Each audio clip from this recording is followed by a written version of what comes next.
Утрово дојде господин Геровски да и имавме конструктивен разговор во однос на заканите кои што беа упатени до него вчера вечер.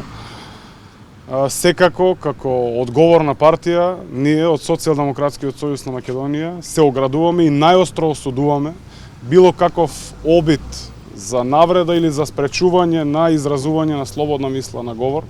Тоа не е наша вредност, наша програмска определба, наш принцип и наша вредност е да имаме овозможување на слободно изразување на волјата на говор, тоа и го правиме. За тоа доказ се извештаите на Репортери без граници, каде што Република Северна Македонија има раст од 15 места во истите тие извештаи. Секако, во разговор со господин Геровски, му дадовме информација дека не станува збор за партиско обезбедување. Секако, во текот на денот ќе видиме од базата на членови дали станува збор за член на Социјалдемократскиот сојуз. Секако, доколку станува, согласно нашите нашиот статут во партијата, соодветно ќе реагираме. Што имате превземено дека има и други закани кон новинарите, да кажам, од активисти од СДСМ. Дали имате превземено нешто конкретно во врска со ова? Социјалдемократскиот сојуз најостро осудува било каков обид, закана, не дај Боже напад, не само на новинари, општо на граѓани, но пред се сега зборуваме за новинари и за изразување на слободна мисла. Секако дека се оградуваме, конкретно, ние не можеме во случајот станува збор за лице кое што се представува дека е партиско обезбедување, а всушност излегува дека не е партиско обезбедување, не е на никој начин ангажиран во рамки на партијата.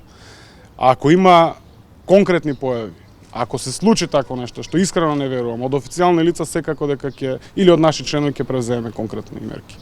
Има случајно конкретно активисти во Арачиново, каде што имаат нападнато телевизија 21. Сигурно и вие сте запознаени за тоа. Дали имате превземено нешто конкретно за ова? Колку што знам, ние допарва ќе отпочнуваме и ќе формираме општинска организација во општина Арачиново. Така да во базата на членство не знам дали ги има луѓето, но секако дека без разлика, па дури да биде од наш поддржувач, ние најостро осудуваме било каков обид или напад на новинари и новинарски екипи. Други прашања? Како коментирате текстовите на Геровски? Како коментирате текстовите на господинот Геровски?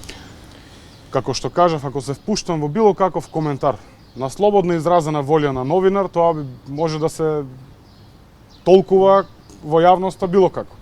Апсолутно, тоа е изразување на слободна мисла, ние тоа го охрабруваме, секој има право да пишува и да зборува што сака. Тоа се новите вредности во Република Северна Македонија, така и ќе продолжиме. Новинарите не смеат да имат и ќе има во државата нула толеранција за било каков обид и спречување на изразување на било каква мисла, на обид за спречување на слободата на говорот. Во таа смисла немам никаков коментар. Апсолутно, доколку има било какви индиции и господинот Геровски и другите новинари, доколку има било какви сомнежи, дополнително можат и во надлежните институции да поднесат соодветни пријави. Не ве праша колегата, мислам дека да ги коментирате од аспект дали се добри или лоши, ве праша содржински.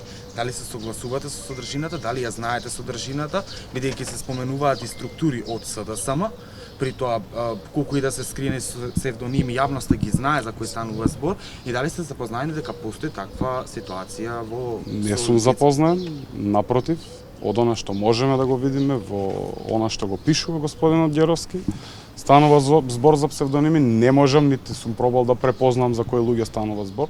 Би било неблагодарно од овде да коментирам било каква содржина и содржински или како што викате структурата на текстовите, не би ги коментирал, не знам за што станува збор, сепак имаме во државата надлежни институции, покрај тоа што слободно може да се пишуваат текстови, доколку има индиции конкретни, истите сомнежи да бидат во форма на пријава пријавени во надлежните институции.